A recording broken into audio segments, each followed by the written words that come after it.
Welcome to Montclair News Lab. I'm Zach Taglioli, and here's what we have in store for this week's episode. Susan Glasser and Peter Baker talk about the upcoming election. We're in a unique moment where you write stuff down and then you can't even believe it when you read it back. How do student voters feel about mailing in their ballots? Everybody around our age kind of knows how important this election is. Halloween is scary, but COVID is scarier. Is it safe enough to trick or treat? I don't know who's touched those candy. All these stories and more coming up for you today on Montclair News Lab.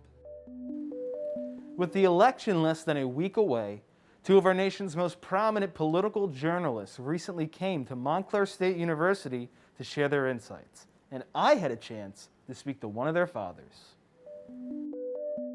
The School of Communication and Media recently hosted two prominent political journalists, Peter Baker, Chief White House Correspondent for the New York Times, and Susan Glasser, staff writer at The New Yorker.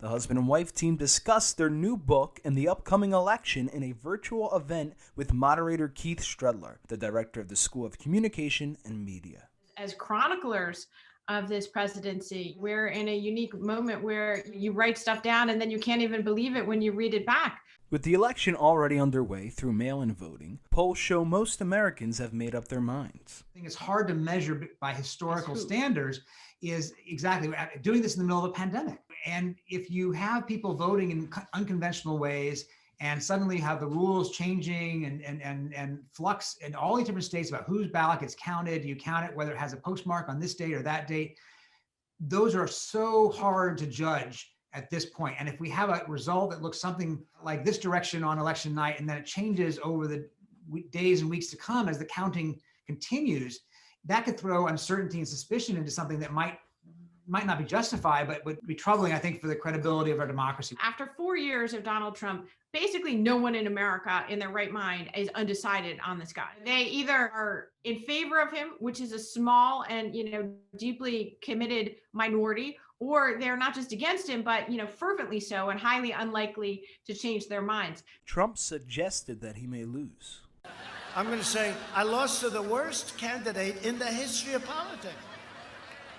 I'm not going to feel so good. Maybe I'll have to leave the country. I don't know. So you can't go into an election saying, yeah, I think I'm going to lose. But he actually has kind of hinted at that in some of these rallies. When he wasn't trying to dispute a story of ours, he actually kind of said, yeah, I could lose this thing, and that would be terrible. And if you don't come to vote for me, I'm never coming back to your state. Baker and Glasser promoted their new book, The Man Who Ran Washington. One of the things Peter and I sort of grappled with in doing this biography is how much is Baker's extraordinary success a product of the man, or is it a marriage of the man and the moment?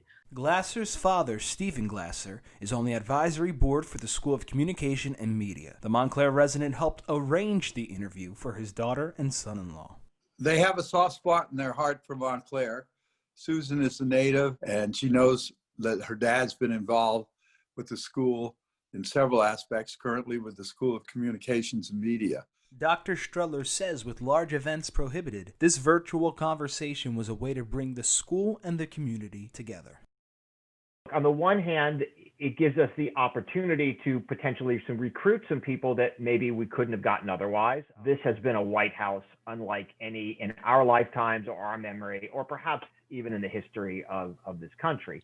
And I think it's unique when you have two people who are literally kind of inside the White House. Students were able to take away a political lesson. Part of what we tried to do, and I hope we accomplished, was in kind of going over the book and James Baker and the history and kind of evolution of center of power in the Republican Party, we were also kind of trying to help students to realize that this moment in history is pretty singular and it's pretty crazy.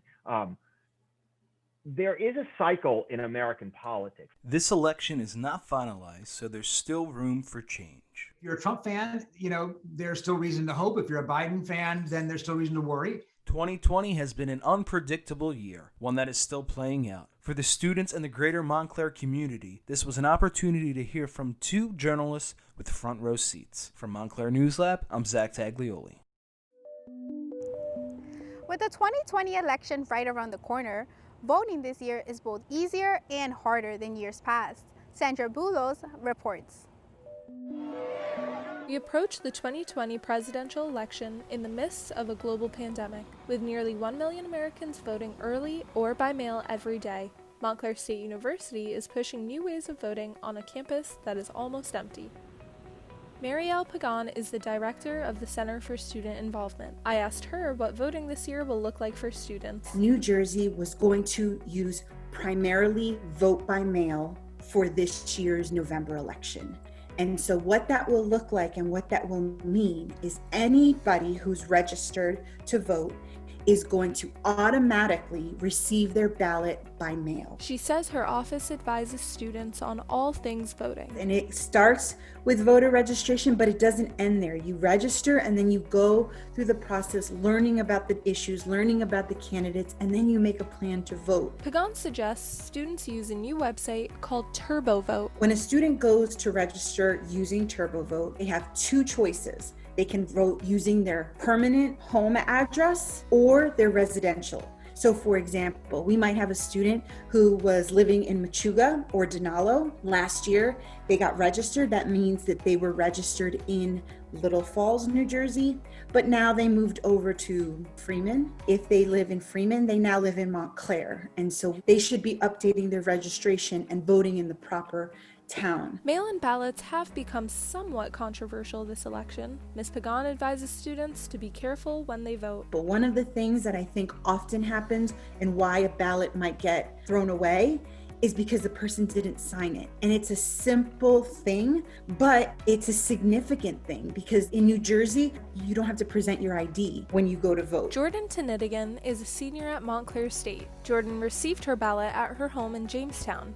She intends to go there to vote. I was told by my dad that we got mail-in ballots, but the way that my town at home is doing it is that you can go and drop off your ballot instead of having to mail it to the borough. So that's probably what I'm going to do. Everybody around our age kind of knows how important this election is, especially it being a presidential election. So I just really encourage our students to get out there and vote, to get involved, to know that our office is a resource. So I don't want anybody to be out there confused or feel like they don't know something. So whether you're on campus or at home, make sure your voice is heard on November 3rd.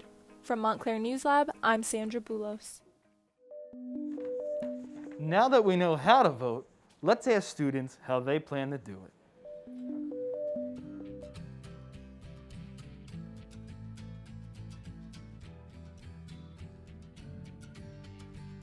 I definitely plan on voting by mail.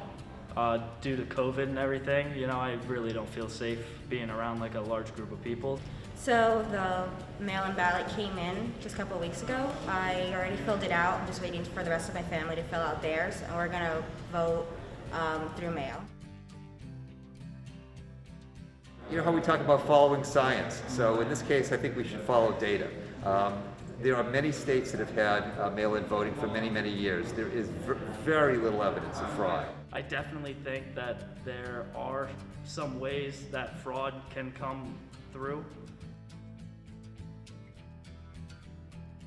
From this experience that I'm hoping a lot more people are gonna choose the right thing and mail in from home, that we learn that this is an actual better option just in overall terms. I just really hope that kids my age go out and vote because I know that is a big demographic now. Once you've voted, what should you be looking out for during the election? I'm joined now by Joe Amditis of the Center for Cooperative Media here at the School of Communication and Media. What makes this year's election different from any other in the past? Well, I mean, besides the obvious fact that there is a global pandemic, there is also a particularly controversial figure in the White House that is constantly shedding doubt and trying to cast doubt on the process of the election. Because of the pandemic, there's so much, absentee ballots or mail-in ballots being used during a time when those very systems that are meant to facilitate that type of civic action or, civic undertaking are again hampered by the pandemic, and then also hampered by administrative efforts or coming from politicians and those in power. Since this election is different, what should viewers be looking out for when they are watching the election? Well, I think one of the things that is very important is to really dig into the process of voting, especially voting by mail or, dropping off absentee ballots. This is one of those times when it's important to actually understand how the process of calling the election even works. The votes themselves are never known. The final tally is never known or certified the day of an election. Nothing has fundamentally changed about the process of voting, aside from the volumes in different parts of it. It's just the perception of it and the understanding that these kinds of things don't actually happen that day. So what states should we be looking out for and why? I am always focused on New Jersey. New Jersey, especially the ballot questions this year. There are three excellent ballot questions. One of them in particular, I think, is a big consequence and significance for the state. That's, of course, the legalization of recreational marijuana and the decision to stop locking people up, for instance, for using or possessing it. So that's something I'm going to be looking at. I know the third congressional district is a hot one in New Jersey, at least it's a close one. There's a lot of energy around that. So is there anything else that someone who is watching the election should know? Turn off the TV every once in a while.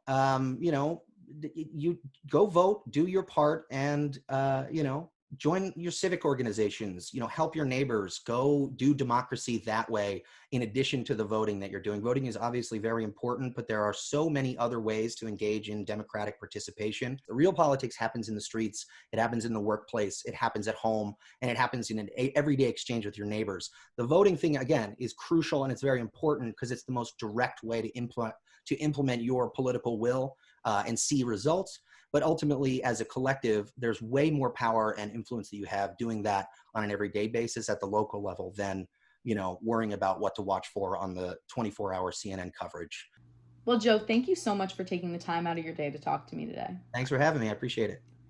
You can join Joe, many other exciting guests, and myself Tuesday, November 3rd at www.focusdemocracy.com for our live election coverage. Before the election, it's Halloween. But this year, should parents let their children trick or treat? Kyle Kulikowski tells us more. Halloween stores may look emptier this year as some parents have no plans to trick or treat due to the risk of infection. CHERYL Medina, a parent of 2 kids, is one of them. I am not going to be taking them trick-or-treating this year due to the coronavirus. It's just they'll be touching things, and I don't know who's touched those candy, the crowd, the air. The CDC is suggesting alternative ways to participate in Halloween through activities like pumpkin carving and a Halloween movie night. I think to have fun, you could also do it at home, give children like a basket of treats. The virus is not stopping everyone. Jennifer Paluzzi, a mother of 4, plans to celebrate Halloween as normal this year. Yes, I will be trick-or-treating this year, and yes, I think it's safe. I think a lot of people will be safe. All of us will be wearing masks, and we're going to try and avoid the large crowds. Okay. And hope that a lot of people have those candy shoots or just leave the bowl out or whatever. Keep their distance. Dr. Nana Inakashvili, a pediatrician at Fort Lee Pediatrica, believes the holiday is safe to participate in while taking precautions. It is pretty safe and it is fine to do. I would not do really big groups. So 3-4 people, or family together, that's fine. And then using mask, of course, right after, washing the hands. That's pretty much it. Nothing really out of ordinary. Like we do on daily basis, all of this stuff. As the CDC says, fewer children have been sick with COVID-19 compared to adults. Most children with COVID-19 have mild symptoms or have no symptoms at all, which is why some say it's safe to celebrate this once-a-year tradition as long as people social distance, wash their hands, and wear a mask. For more information, visit cdc.gov. Stay safe and happy Halloween, everyone. From Montclair News Lab, I'm Kyle Kulikowski.